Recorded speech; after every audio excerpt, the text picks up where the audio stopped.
hashtags, but it gets to, relevant authorities.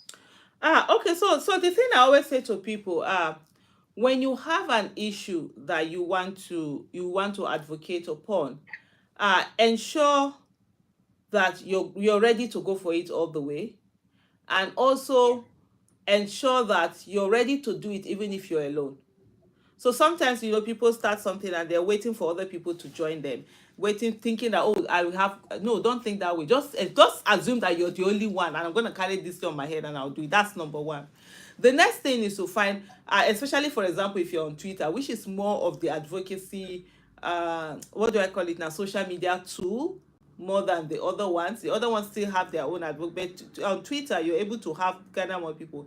Get a hashtag, you understand, get a hashtag, and it helps a lot, because when people start using that hashtag, then it's taking people to that particular subject matter. If you just write like that, maybe you have something you're putting out this post, there's no hashtag attached. How do people know what it is? How do people know when they click on that hashtag? It will not show them everybody that's speaking on it and be able to give them more information. If I want more information on this particular thing, this is what I need to go, and this is what I need to do. So it's important to get that hashtag and make it as simple as possible, and how people will remember what the issue is all about. And then, if you have like a group of people, and I always say, like, when people, maybe like, you have people have their rights have been trampled upon and all of that, what a lot of people do is that they come to you, they expect that, oh, you just take the issue on, and then you just go and start fighting it, so you now become, you are the one who, I say no. I don't want to fight for anybody. I want people to not need my capacity to fight. I don't want to help anybody. I want people to not need my help. So what I always say to them, come, let's do it together, so that you see it. We create that hashtag, and then we begin to post. Even if you're 10 people, imagine you're posting 10 tweets every day on a particular issue. You don't need to make it too long. Yeah. Just put it, because is that hashtag is the key. Hashtag is what we trend, because it's easier for the hashtag if you're using it than for a particular word, because you need something, a particular thing that is being used repeatedly for you to trend. So that's why when you create that hashtag, you cannot all use it. I can say justice for this. Maybe if it's somebody that, for example, somebody has been killed. Okay, let me use this example. If somebody has been killed for by terrorists, right, or this thing, so you're asking for justice for that person, right? If somebody has been kidnapped by someone, you're asking for rescue. So these are two critical. So you don't go as somebody who is kidnapped, you are saying justice for. No, you need to rescue him first before we talk the justice. So the person that's been killed. Yeah. So those kind of things, they matter a lot. And so when you put that hashtag, then those people are treating it. Even if it's family members, 10, 20, by the time you do 10 hashtag, you will have 100, 200. And I always say, look at a particular time, usually maybe like on Twitter, like 10 to 12. That's when people, it's not too early, it's not too late, people are paying attention. Then you all come together and begin to tweet that particular thing. And then people are like, okay, what's this thing? What's this issue? I've been seeing this hashtag. Let me just click on the hashtag. From clicking on the hashtag, you begin to see the backstory, what is going on, what is this, what is that, and you're tagging the relevant, authority. So that's one of the ways. Just keep tagging people, but don't always assume that, oh, because you started tweeting that, oh, this I've tweeted this, or I tagged this person, they didn't respond. There are so many things people don't see. It's quite hard for people to see them. Sometimes you have millions of followers. I have like 2.1 million followers on Twitter. I don't see most of these things. I used to love it. In short, my Twitter handle was more of an, I could use it more as an advocacy tool and all of that, and engage more when it had like 3,000 followers. Then literally what you're, as you're tweeting, I'm seeing it. As I'm talking, now you can tweet, maybe the tweet you did in 2020, I've not even still seen it.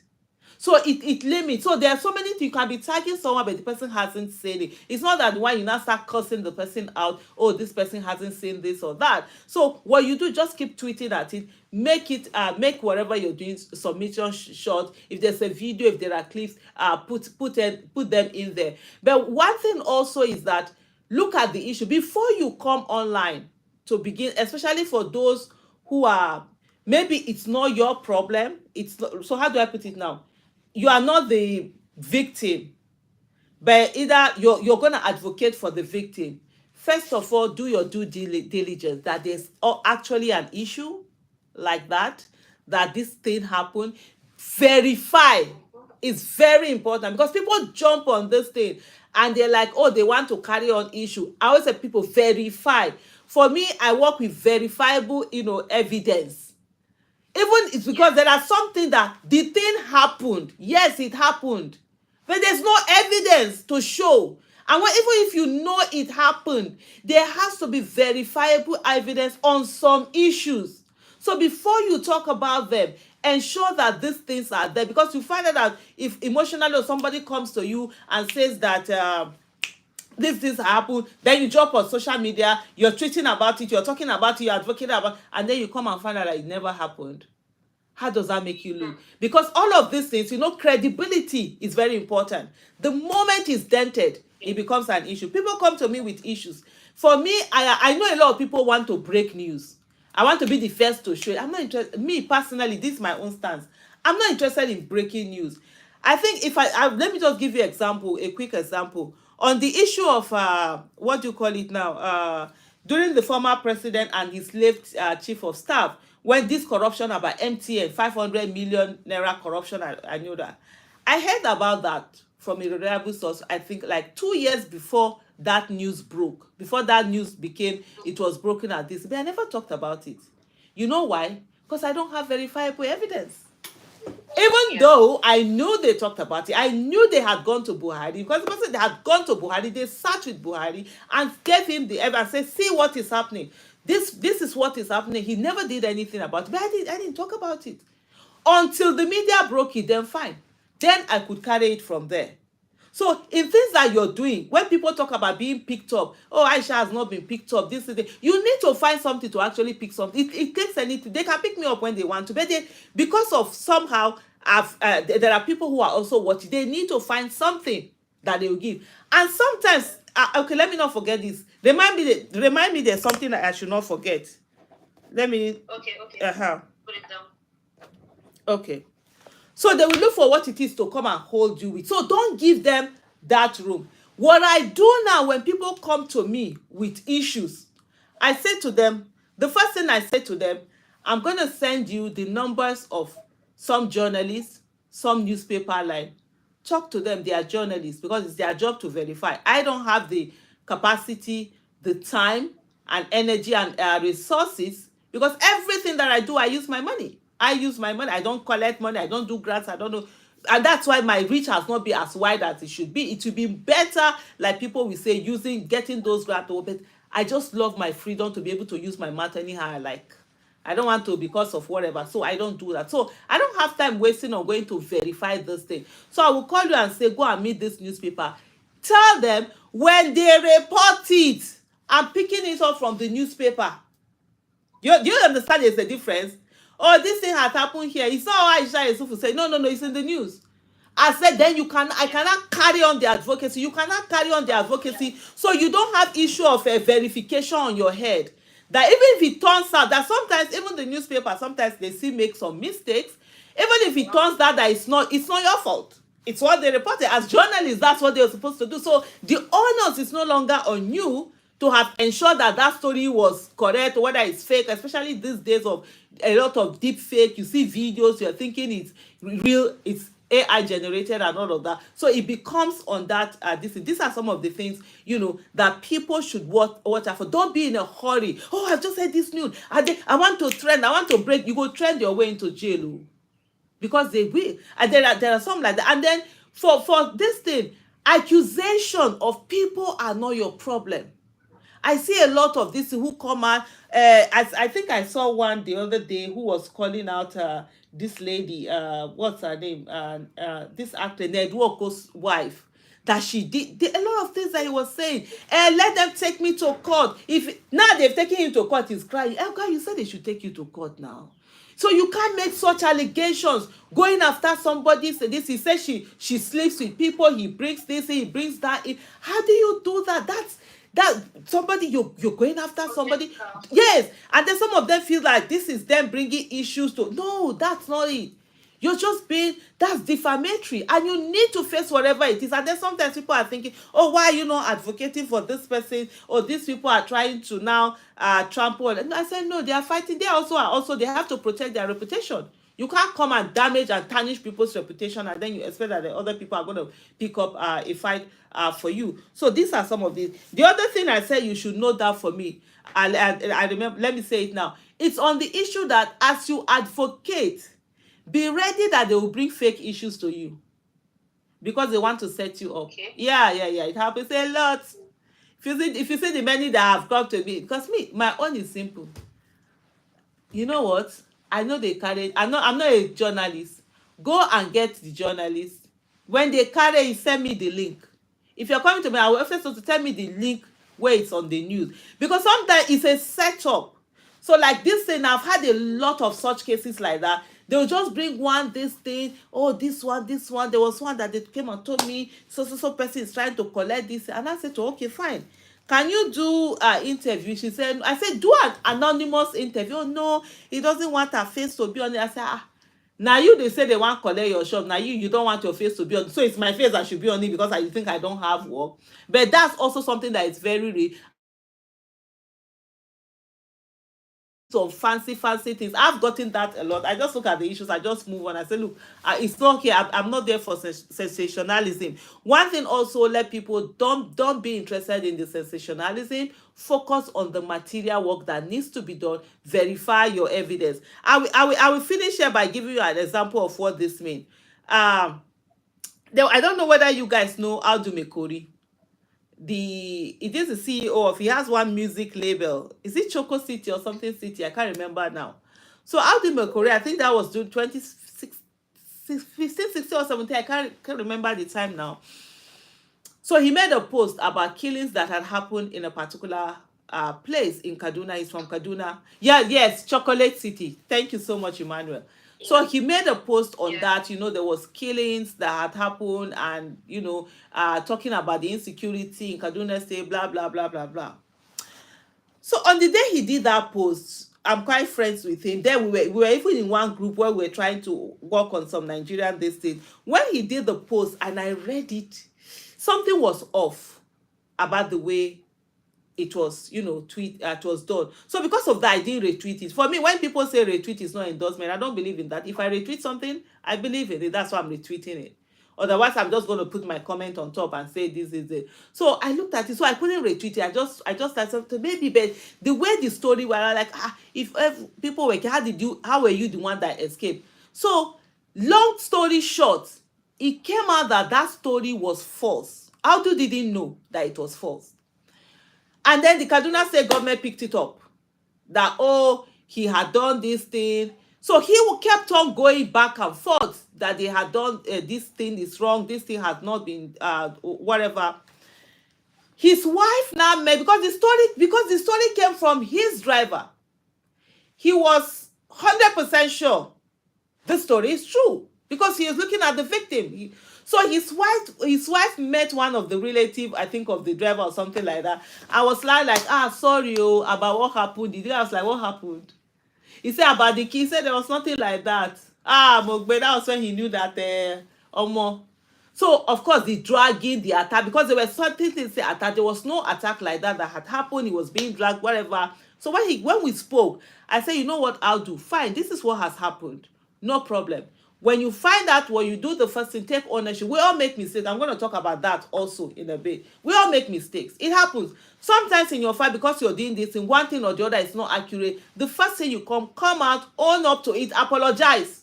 I'm sorry, I didn't know that. I said, just go on, give out what had happened, apologize for it, and move on. And I said to him, no problem. I remember at that time, I said to him, no problem, I will buy this fight. So I came in and I started this. Yeah, he has apologized, whatever. Me, I can fight. Then I get energy. I can fight for Africa. You the big bass boss and they type like this thing. And my comebacks are straight on. I grew up in the ghetto, and we took a, so I took that on and that issue. So what I'm trying to say is that sometimes even the person that is close to you, that you think is close to you, might be bringing fake news. The guy just wanted money, and he collected money and he brought in this fake news that his people were killed. And see, and some of them were his relative. So those are also things that you be careful of. Another thing also is that in the course of you advocating, you understand, you might see, don't always dismiss comments, negative comments or whatever. Don't always dismiss them. Always check them out. If you are tweeting something and someone is saying, you're seeing people say, no, this is a lie, this is this. Don't assume that, this is how they are. No, go and check it. Those your criticism, I tell people, the people who are insulting you, the people who are criticizing you, they are actually the ones who help you to grow more than the people who are praising you. Praises, what praises done? Praises tells you about what you've already done. It's just telling, okay, well, for what you've already done. Criticism is preparing you for what needs to be done, that you need to add to it and become better and greater. So for me, people don't like criticism. I love criticism. That's where I grow. But some of the criticism, they come with insult. Remove the insult. The insult will not change your complexion. It will not reduce your height. So remove the insult and take, and take that on in. So if you do tweet and you see people coming to say this, go and check it. Recheck it again. I'll give you guys 2 examples. One of them was in, I can't remember the year, maybe 2018 or something like that. I did a tweet. So it had to do with my housekeeper, my former housekeeper. So always also verify whether it's relative, someone close to you. Finish the verification. So her in-law, her sister-in-law gave birth to triplets, and they were taken to hospital. There was no incubator. By the time the triplets ended up dying. So at that moment, very emotional, I tweeted that out. I was like, they were in Aminu Kano Teaching Hospital. Like, oh, this Aminu Kano Teaching Hospital, this is how can we in Nigeria, you don't have incubator, blah, blah, blah, blah, blah, that whole thing. And then I started seeing tweets. Aminu Kano, how can it cannot be, the insult with the tweet. So they were like, they had this thing. Immediately after I did it, I called her. I said, let me talk to, I said, call the what's the name now? Your brother, the father of the triplet. What's going on? So while we were talking, he said, no, it's not Aminu Kano Teaching Hospital. It was Nasarawa Hospital, which is in the same city. That's where they didn't have incubator. They now transfer them to Aminu Kano Teaching Hospital, and then the kids, they died. So you see this thing. The story was true. Triplets were born, true. The triplets died, true. They died because of lack of incubator, true. And it was in a hospital in Kano, true. But the thing was that it was not the hospital that I named. The hospital. And so that whole story that I wanted to was going to now destroy that whole story. And that was what people picked on. Yeah, Aisha Yesufu. And for me, I'm someone who is very meticulous. I can tell you, I can check Google 1 million times because of one tweet. I will go back, even the ones I've been part of. There was another mistake, I will still share it again. I will go back at the way I Google, I will go and check. I will go and delete this, I will check it just to be sure. Because for you to be credible, you have to ensure that at any time, your information, this thing is accurate. So that became the issue. So within my first tweet and my coming out to apologize, I think it took less than 30 minutes. As soon as I did this, I went back again.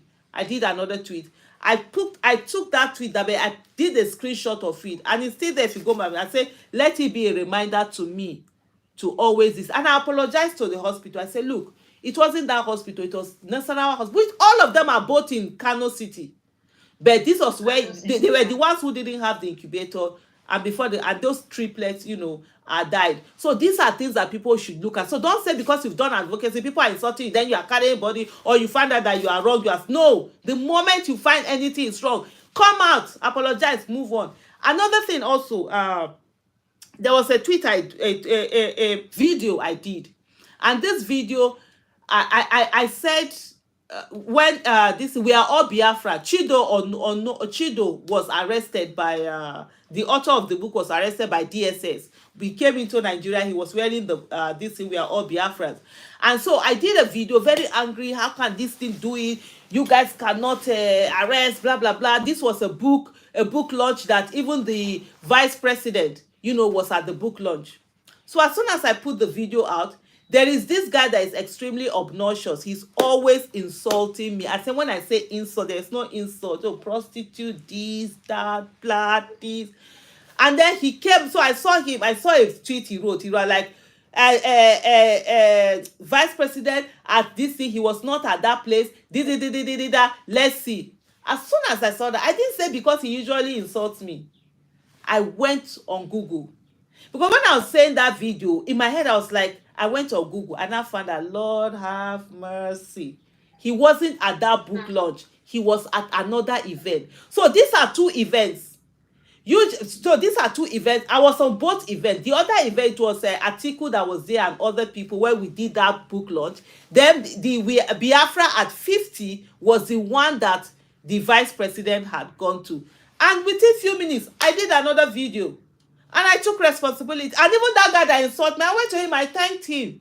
Even though he did it with insult, I thanked him for pointing out that thing for me. And I did another video. And I said I take full responsibility. It was very incompetent of me not to have actually verified that yes, it was not Biafra, we are all Biafra that he was at the lodge. It was we are Biafra at 50 that the vice president was there. I was at both events and somehow I had mixed those two events up and I took full responsibility and that's it.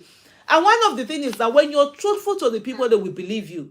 One thing you must always do as an advocate, whether you're using social media or whatever, is that ensure that you are credible. Ensure you say the truth at all times, even when it affects you. If you make mistake, it's okay. Go back and apologize, and the people will be understand. The ones that will insult you, they will insult you, and they will drag you. Wahala, drag they kill everybody.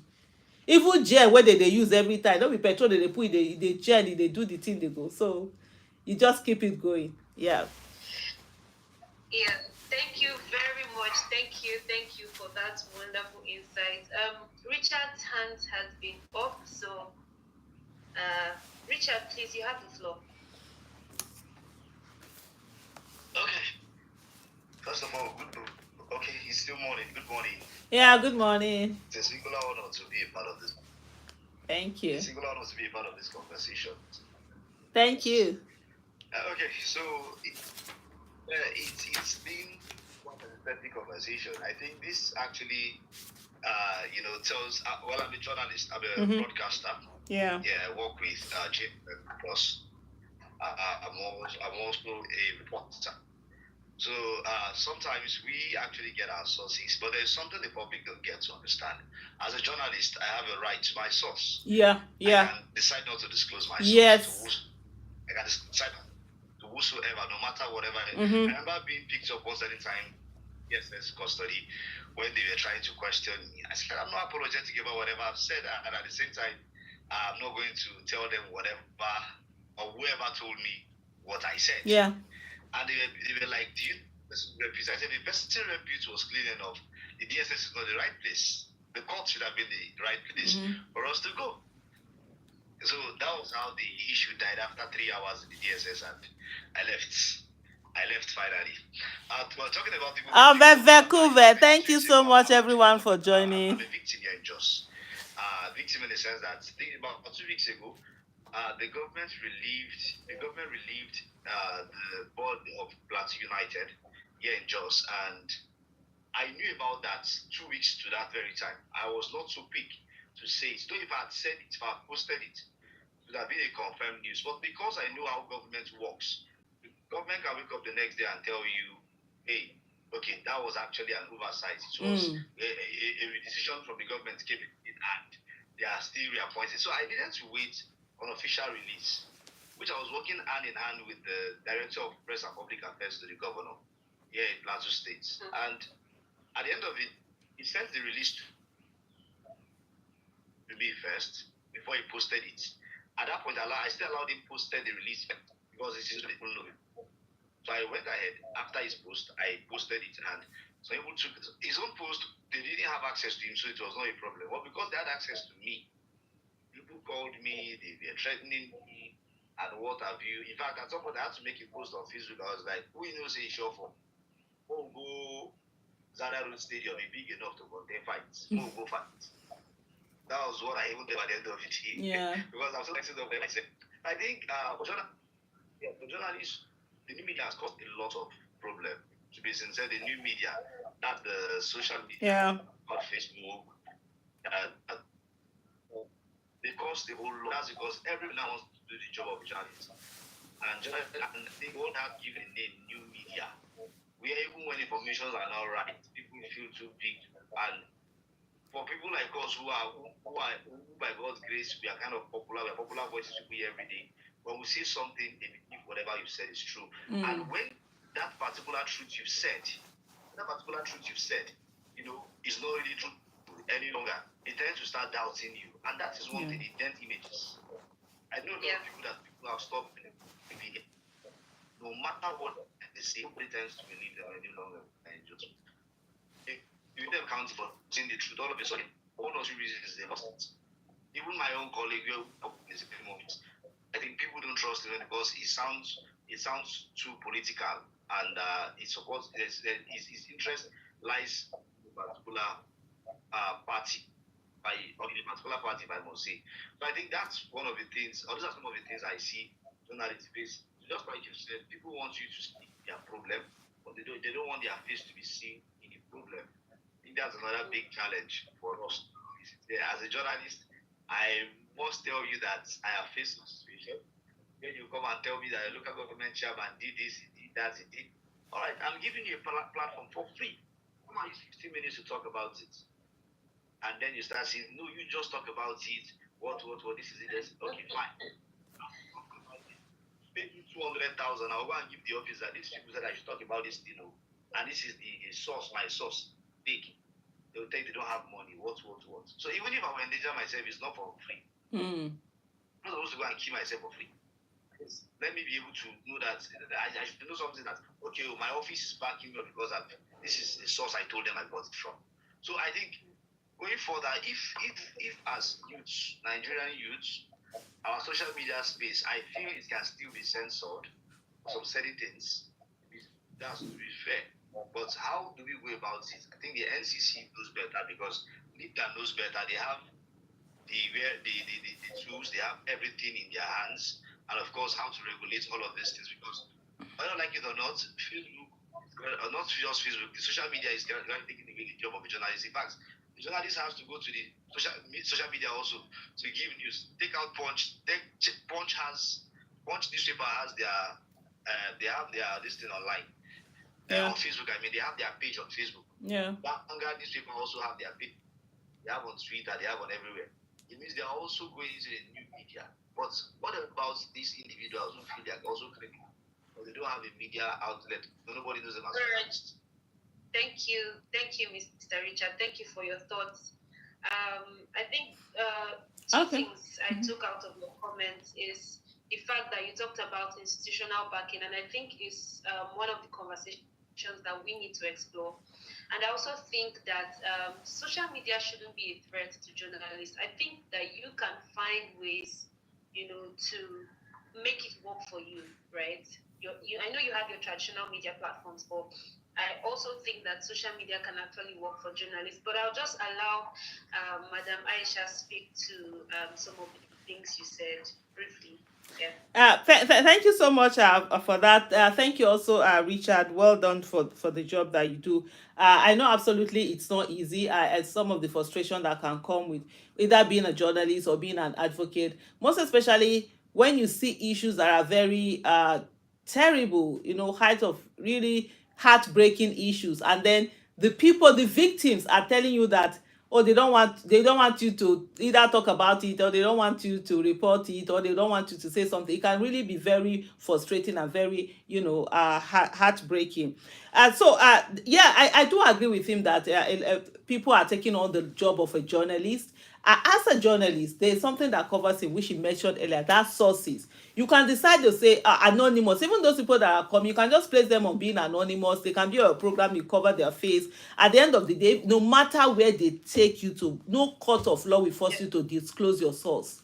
There's no this thing. So they are protected with that thing coming with the profession they are in, which is different from like advocates or anyone. And that's why for me, I always tell people on advocating on issue, don't be the one, don't be in a hurry to break the news. You're not this sensationalism shouldn't be part of what you go for. Although with the issue that social media is able, there are social media platforms that pay based on the views that come with it. A lot of people are looking for sensationalism to be able to get people to come on. I'm the one who broke it first, let me get that 1 million views and all of that, and then they throw caution into the world. You must be cautious in whatever you do. Where they have that thing that they can use as this thing, sources and all of that, they can say it's anonymous. You don't have that cover of protection. On the issue of social media being censored, I don't think I quite agree with the word, with the fact that social media should be censored, but I believe that users of social media should be protected. In Nigeria, most of the time, I'll give you an example now. Recently, there's this whole technology-based violence that is being meted out, especially on women. So you find out that you're having your clothing. They're telling social, either like on Twitter, they are telling Grok to undress this person, turn this person, remove this person's clothing. Use all of that. We've seen revenge porn being used a lot. We've seen unsolicited messages. You're just sitting down in your DM, you're just sitting down, and some people are coming to your DM to come and put inappropriate messages, send you inappropriate videos and all of that. These are places where users should be protected. And we also have the law. Even though the law grinds very slowly, that's just the annoying thing in Nigeria, to say where people are defamed, they can actually go to the court. We have the courts to take care of some of this. We already have the bills that we have, they're already oppressive enough. But what we usually have is that our elected officials, they are only interested in how do we make people not talk. So they want to gag social media. So that's where the fight has always come. So they are more interested, or somebody has criticized them, somebody has done. I mean, there's the other social media, not social media, what do they call it? I can't remember the way they call that bill, which they had, which even said that if somebody feels like, even if I said good morning, but the person feels that I defamed them or I did thing, then they can charge you to court and do one thing or that. It took ECOWAS court to remove that clause, from it. And so I can't remember. I think you guys will know this thing law I'm talking. They had to go to ECOWAS court because Nigerian courts couldn't even do something. That's nonsense. As a lawmaker, if you don't want to be criticized, if you don't want them to say anything about you, or either as a lawmaker or a politician, elected official, appointed, go home and stay. Don't take public office. If I take any public position today, either as an elected person or I'm holding a particular position, I can't talk the way I talk right now, because I'm no longer speaking just for myself. I'm not speaking for, either the people that voted for me or whatever. I'm not a public servant and accountable to the people. So anybody who doesn't want to be accountable to the people should just stay at home and not be part of it. So I think we'll have more of the protection of user. But in terms of session, there's already ease with the laws that we have. Where people say the things that are not right, there are laws that are supposed to follow that. It's just that it grinds very slowly. Like the case that I gave earlier on, this guy who comes out to accuse somebody that she's sleeping with people, he knows where they take her to, they should take him to court. And people do that because, and let me just state it here, a lot of the users also do that because they know that in Nigeria, it doesn't pay. So if I take you to court now, I'm not going to spend anything less than 10 million. And then you don't even have the whole of your family lineage, you don't have 10 million to their name. Why? You see, me always say that. I've had people come to me, no, Aisha, you cannot let this thing be. Take this. I say, okay, if I take the person to court, I'll spend money. What I want to get for the person, but I'm waiting for somebody that has real money. Do something. When I not say the same thing, then I'll go to court. I know at least from damages, I'll be able to get cool money from you. But if I go there and na poverty, I'll come share from your hand. I'll be waiting, I wan come collect again. So some people do it that deliberate. You now be saying, let them charge me to collect, because they know a lot of people don't want to be involved. It's very slow, it's very irritating, and it can be quite expensive because you have to pay your lawyer. You have to get a good lawyer. You're coming to a lawyer, they are telling you either you're charging 5 million or more than that. So those are some of the things also. But then people should be responsible when they use social media. It's not an avenue for you to just say anyhow, accuse people of all sorts of things when they've not done it. Even if they've done it, even if you know they've done it, do you have verifiable evidence? Oh, they tell me, say, I see her with your eye no be evidence. Did you catch it on something that people can see and all of that? Thank you. Thank you. Thank you so much, ma'am, for those wonderful insights.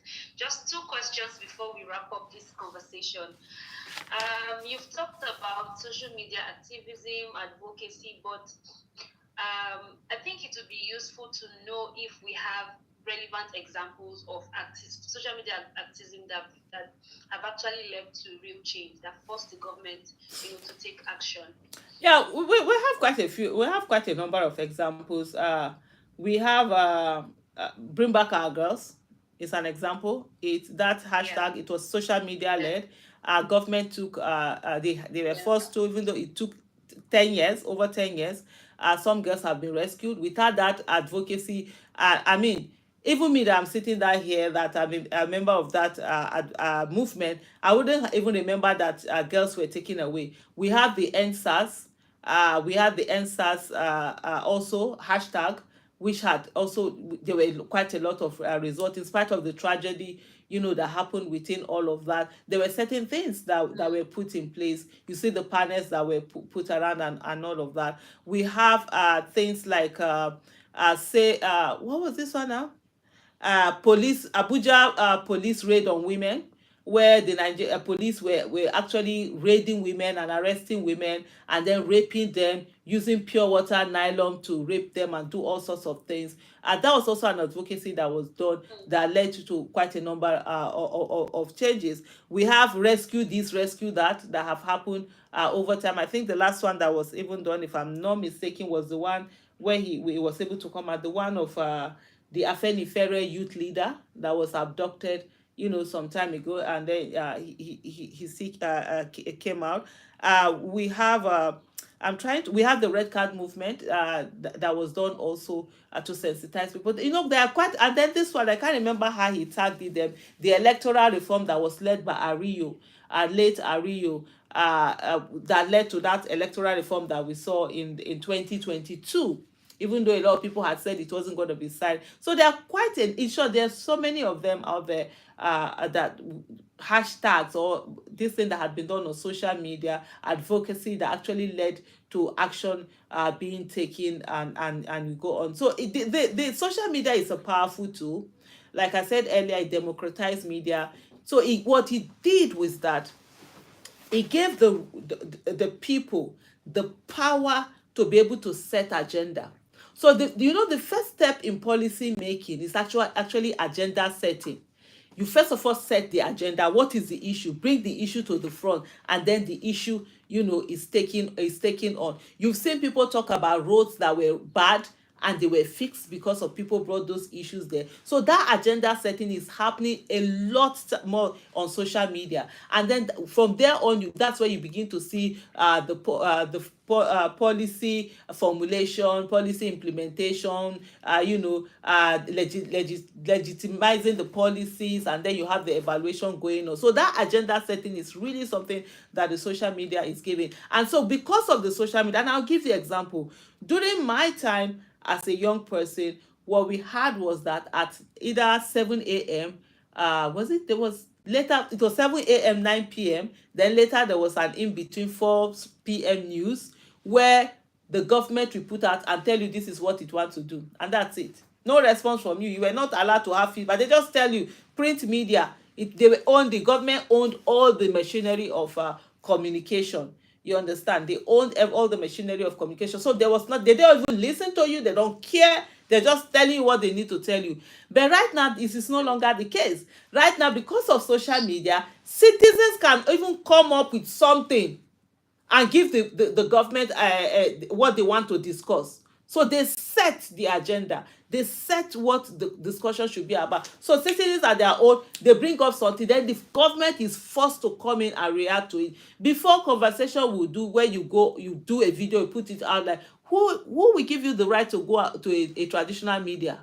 The time of this thing Concord and Co and all of that, do you really have that time to do that? The time of is it New Nigeria, those daily times thing in the early 80s 70s, you couldn't even do that. So it was only government. Do you have the money to go and do live on this traditional media, to put out a newspaper post? It's very expensive, but right now with your data you can do something and put it out there, and you see people pick it up. So it's been powerful in also setting the agenda for the conversation that government will have. It has forced the government to acknowledge the power of the people, and it's something that has really change the trajectory and the conversation that we have right now. Unlike before, where government would just command us, tell us, and move on. Now also the people have the right to command the government itself. Command the government. Yeah, thank you so much, ma'am. Just a final question. I know that a lot of us have one thing that we wish that could be redesigned in Nigeria. But since we're talking about social media as as an advocacy tool, if you could redesign how people use social media, how would you want it to be? So let before I talk about that, let me talk about the one thing I wish I could be designed. I think I can also add it to social media, right? Not necessarily. So I think I can combine it even with social media. One thing that I would have loved to see is for us to have some names that we use officially that are not our names. So like we create some names that these are Nigerian official names, not the one that I will see your name because your name is Chioma. I already know where you are from and what probably your religion is and which part, and then I can do bigotry or whatever. Not the one that you hear my name is Aisha and you already know where I'm from. You can do this. Oh, I heard someone is called Titi Lokpe. I heard someone is called Musa. I read this one. So and then I know the gender, whatever.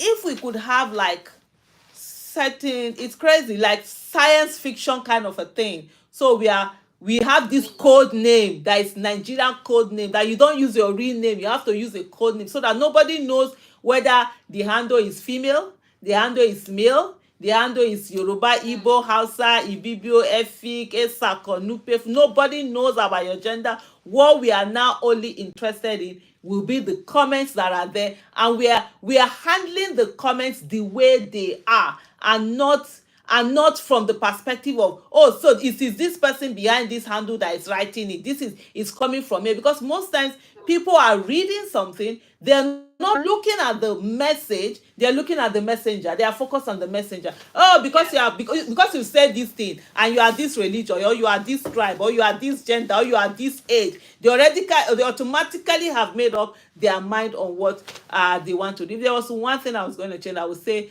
that's another thing I'm going to change. But having said that, also that it's for me, it's to say to people, this thing about affiliation to tribe, religion, and all of that, it's just a waste of time. Those things are personal. If only let us, when we're looking at issues, anytime you want to treat, especially for those who have taken on bigotry, because bigotry is so high, tribal bigotry is so high in the Nigerian social media space today, that I would like them to take a moment and think, are they really who they think they are? Are we all really who we think we are? The only reason I would say I'm from Edo State, I'm a Sako, it's because my parents told me so. What if tomorrow my parents will come and tell me that I was adopted, that my parents are Igbo, Hausa, Yoruba, whatever? What then? Will you now start, maybe the people you are hating must say you're even from there? So if people can just think about this whole thing about being so attached to your tribal whatever, take a moment and think, what if you're not really who you think you are? Will you treat differently? Will you talk differently? Will you respect people more? Because that's the thing that we need to do. And also for me to say, let people do away with the generational hatred. A lot of people tweet based on the generational hatred that have been planted on them. You're supposed to hate certain tribe. You're not supposed to listen to this. You're not supposed to vote this. And it's really kept us down. Just keep the space safe and just be respectful of everybody's view. Just know that the social media is an opportunity for you to learn from. Apart from tool for advocacy, it's also an opportunity for you to learn a lot of things and meet with a lot of people and open your mind, because there's so much beauty in the world. The world is so big and so diverse. Why are you limited to the little circle that you know? That's just it. Yeah. Thank you so much for your Thank insight. you. It's been an interesting conversation. Please, you still have a chance. If you have comments or a question, just we can take. I think we can take one more person, even though we're. Hello, everyone. Thank you so much. God bless you all. I'm actually doing an interview. I'm actually doing an interview here, so that's God bless you for joining. I've learned that in being a social media advocate, don't try to seek validation. Keep doing what you do. I'll keep doing what I do. I'll try not to be scared, even though it's not easy. Mm-hmm. In getting content, the hashtag is very important. But what is even more important is ethical reporting, ethical journalism. But in this context, ethical tweeting and posting. Yeah. It's very important for us to put out, verifiable content that is evidence-based. In SVPG, Dr. Obi would say evidence-based governance. Yeah. Governance. In God we trust. Everybody else bring data. Everybody else bring data. Yeah. And then one last thing is respect people on social media, whether a lady, a man, whatever you are, wherever you whether are. You are older, doesn't matter. Respect everyone. Yeah, respect everyone. I see how a lot of women have been cyberbullied just because she's a lady. Yeah. Right, and I don't think that is ethical. It will not do us any good. And just in case you're at that point where you're feeling like your social media advocacy is not, gaining results, remember we have campaigns like Bring Back Our Girls That Have Worked. We have the ENSAS, campaign. We have the Red Card movement and so many other movements that were social media driven and actually led to real change. So if you're at that point where you want to give up on Nigeria, please, it's not a time to give up. You can start with your social media. Just one tweet here and there might just get you, the kind of results that you want. Yeah, Richard, is this a new hand or your hand is the old hand that has been up? Well, it's a new hand. Sorry, ma. I wanted to make a Yeah, I want to make a request. Madam Aisha, I don't know if it's possible I host you on radio. Oh yeah, sure. That can be possible.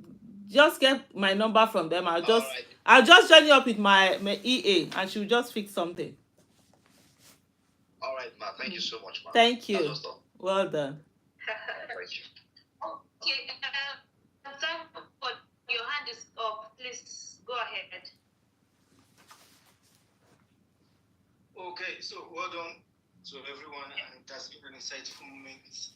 So I just have a concern when Madam Aisha made mention that we should have, she gave a suggestion that we should have like a code name on social media. And in my own thoughts, we are dealing with issues, even with people having their real identity on social media. Will it not be more challenging, like when people have to hide their identities? Will people not take advantage of that? That's my own question. Okay. Thank you so much. You asked that question. So let me clarify a bit. On that issue, for me, it's not just on social media. If you remember what I said if I had something that would change in Nigeria, right? I would say let's have Nigerian names we use instead of our names, like tribal names. It's a wishful thought, and so that's why I say even on social media I would have loved to see that. Not so what I mean is because we have a lot of so we are dealing with a lot of ethnicity issues. There's a lot of bigotry. So as a Nigeria, there are certain people that the moment they see their names, they are sidechained. Like when you are writing exams in school and it's only your registration number they use. like when we were in the university, you didn't use your name. It's just registration number. So anybody marking that registration number didn't know who was who, whether it was a girl, woman, a man from this region, from this religion. So sort of like an equal this thing. So like when I have my wishful thinking, so those are some of the things I think about for Nigeria, not just social media alone. It's not that, oh no, let's just have code names on social media. What I mean is that we as people, not necessarily code name, that we have our own names that are your tradition. Not like when you say this is my traditional name, this is my this thing. Then we will have official names that are created, that irrespective of whether you are Muslim, you are Christian, you are Igbo, you are Yoruba, you are whatever, you just have those names. And then so that nobody is able to say, because of this name you are from here, because of this name you are from there, so that when they see you they see Nigeria. So that's what that's what I mean by it. Not that on social media we should have different codes. So I say with that, if we take that to like we also have that on social media, so that nobody is seeing when you are interacting with anyone, you are not seeing you are from this area, because literally from your name people can even take you down to which village you came from. Do you know, from seeing your name, they know which state you are from, first of all, which region you are from. Let's say for example from the southeast. Then there are some people in that southeast that we know the people who bear this kind of name are from these states within south, because there was a day somebody was explaining to me how even in names there are certain people who are Igbo in this way, we bear this we bear that, and some will bear this. Then when they come, they will know it's this town, that kind of a thing. So can we have not that? Like also me from the south, there are certain names I hear, I know you are from Edo. The moment I hear that name, I know you are from Edo, and which part of Edo. Either you are Esako or you are Aisha or this, just from the surname. So you see people are profiled in Nigeria based on their names, whether it's things that happen. So you are coming and interview, because I have a bias, I don't like maybe I don't like certain people from certain part of the world. The moment I just see the person's interview letter, whatever, the person's profile, next, I will not even check whether this thing, I'll just straight away next. So I always think about that. So it's not just for the social media, but thank God you asked that question so that I clarify it. Thank you. Yeah, thanks for clarifying. Thank God. Yeah, okay, he gave it thumbs up. Yeah. Mr. Abdulatif, you have the floor. Yes, it's interesting listening to Aisha. Can you hear me? Yes, sir, Mr. Abdulatif. Well done. It's interesting. I've been reading you, watching you for a long time. Thank you, sir. For me to listen. Now, my question is this: is Aisha a politician or an activist?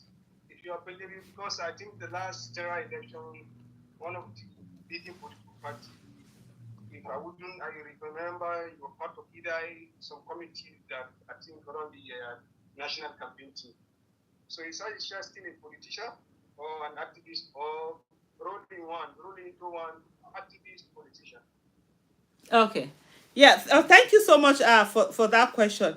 First of all, for me, like I always say to people, if you check my social media description, they always say I don't do labels. I'm me. And so one of the things that labels do is that it boxes you. So, oh, you should be this way. You're supposed to be this. I don't even call myself an activist. I call myself an active Nigerian citizen. So what that means for me is that I am one person who is going to speak up on issue of Nigeria. I have a space, I'm a citizen, and so anything that is done will be done with me in it. After having said that, is to say that every one of us, we are all politicians. We are all political, we are all politicians. Even like waking up and doing this interview and thinking of the hijab I'm going to wear, is it red, is it green? It's a choice. It's political choice that I'm making. Do I come with red? Do I do this? Do I do that? So that is one, every one of us. But where it comes is partisanship. Are you a partisan? Because one of the things we tend to think about most times, people just feel like, oh, no, you should not be part of politics at all if you advocate on issues and all of that. I always say no. Politics and advocacy, the end result is the same. It's for the greater good. It's only in Nigeria that politics have been turned into make selfish gain, where people get in and they think it's enriching themselves. When you talk about politics, advocacy, what advocacy does is that it points out the problem to you and say this problem needs to be done. What politics, people who come in through politics, because it is through politics that we pick the people who are going to governors. And so what they do, what they're supposed to do is that they will now fix the problem. So you see, at the end of the day, it's supposed to be one thing for that, for that greater good. In terms of partisanship, that's when you say, okay, I'm a member of this party, or I'm a member of that, or I'm not. I've never been a member of any political party up till now, but it can change. I can decide to be a member of any political party, but I've been supporters of people who have run for office. In the last presidential election, I was in the camp of Mr. Peter Obi. Even though I didn't take any position in any of them, the presidential council, what do they call that? The PPC, I can't even remember who it is. The presidential campaign, PCC, Presidential Campaign Council, and all of that. They did wanted me to hold a position. I didn't, because somehow I love my freedom. I don't want to be, oh, you are spokesperson for this, or you're holding this thing, it's taking you back. I love my freedom of using my mouth, because if you take on a position, you can't speak the way you normally would freely speak, because you're representing something that you see. So yes, I'm a politician. If you want to call me an advocate, I'm advocate. I'm all of them combined together. But one thing also, because I hear a lot of people when they tell you that activists they are not good, they are not supposed to be in politics or run for office. That's absolutely wrong, because the legislative arm of government is supposed to be where a lot of advocates are. There are people who ordinarily today would have been fantastic in politics. That's where they are supposed to be, not even advocacy. There are people who can make the work happen and everything. But because of how our politics are, it has been turned to dirty. So they will go to the next best thing, which is advocacy. And we end up losing a lot of people who would actually be working for us in the political sector. And then we've left politics for certain people that we feel, oh, it's dirty. But politics affects every aspect of your life.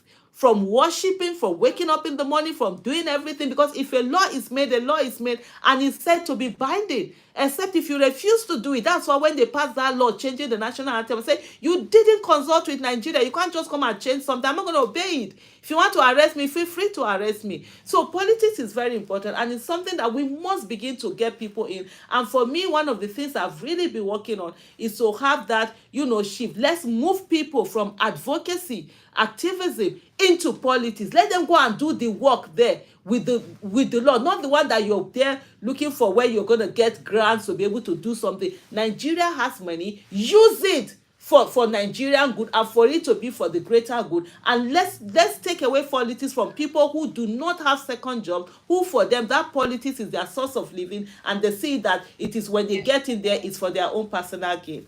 Yeah. So I'm all of them. I'm an advocate, I'm a politician, I might do partisan politics. Maybe, who knows, you might see me running for office in the next few years.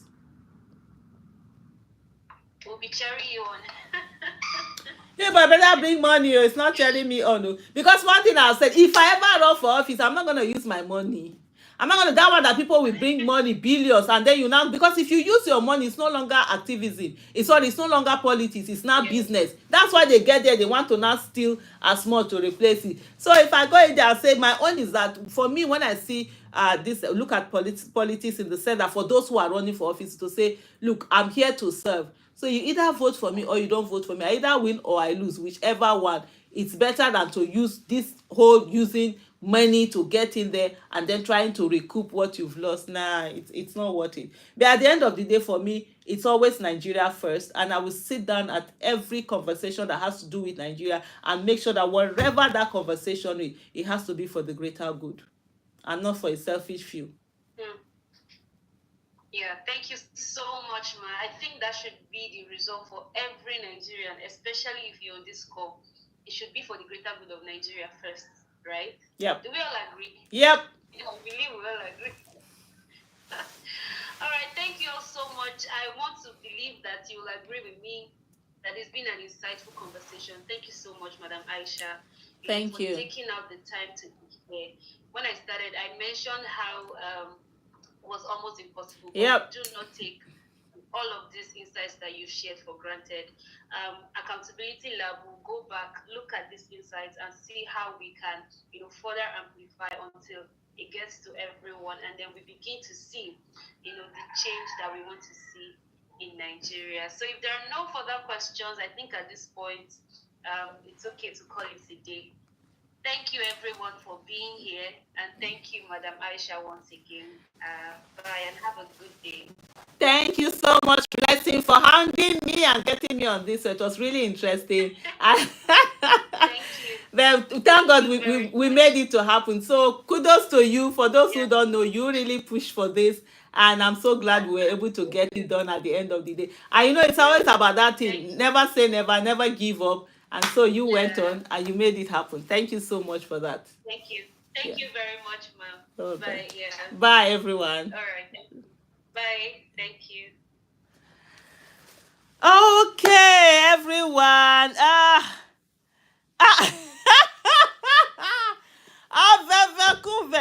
Queen Kingsley.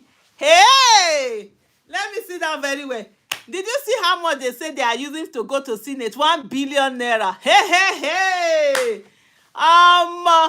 Me count my 1 billion naira. Go run for Senate. Except you guys are ready to bring our one naira, 1,000. Chioma, amen. Thank you so much. Amen to that. Chidima, Joe, Oladejo, thank you so much for joining. Jodumo, Oluchi. Do you know it's been long that I did live? I've not been doing live, and I really need to do more live, honestly. We have Kevin also. Thank you so much. A lot of this thing messages here. Thank you so much, everyone that has joined. It's been and they say Father for all. Oh, thank you so much. Thank you so much. I see your message. God bless you. Thank you so much, Father for all. Zez IK Adewale. And the message said, Auntie Aisha, I would like to be an ambassador for an educational foundation I'm establishing. I would like you, okay, to be an ambassador for, I'm establishing Agbede. I'm from Odige quarters. Please let me know if this is something you would be interested in. Ahmed Saliu says that. Reach out to me, Ahmed Saliu. Use my email, the way I spell my name at gmail.com, Aisha Yesufu at gmail.com. And let's take the conversation from there and let me see. Because one of the things for me, I have my hands full on so many things. And sometimes when I'm going to take on it has to, you have to check it and be sure and verify, because I have a name to protect. I have a brand to protect, integrity. I'm not saying so. Sometimes I'm a bit reluctant in terms of joining organizations or being on boards, especially if I don't have the time that I'm going to devote to be on it and ensure that everything is being done the way it's going to be done. But hey, if it has to do with education, even if I'm not on board it or whatever, but I can help with it, whatever it is that we can help. Let's have conversation. Let's talk about it. I know in Agbede we need to do a whole lot more, especially when it comes to education and all of that. So yeah, you're from Odige. That's quite. I'm from a powerhouse. So the person that is speaking is that we're actually from the same village. So it's a small world. Social media bringing us together. But I think it's been a very long time. I've not been doing these live shows. I need to come back to doing live show, but it's just that it's a whole lot of work upon work upon work upon work. Sometimes it's in short, as I'm talking to you now, I have an 2 o'clock interview that I need to go and prepare for, and I need to go to the office for that. So thank you so much, everyone, for joining. Thank you once again, Father, for all. It's really been a pleasure being with you all. Thank you, and bye.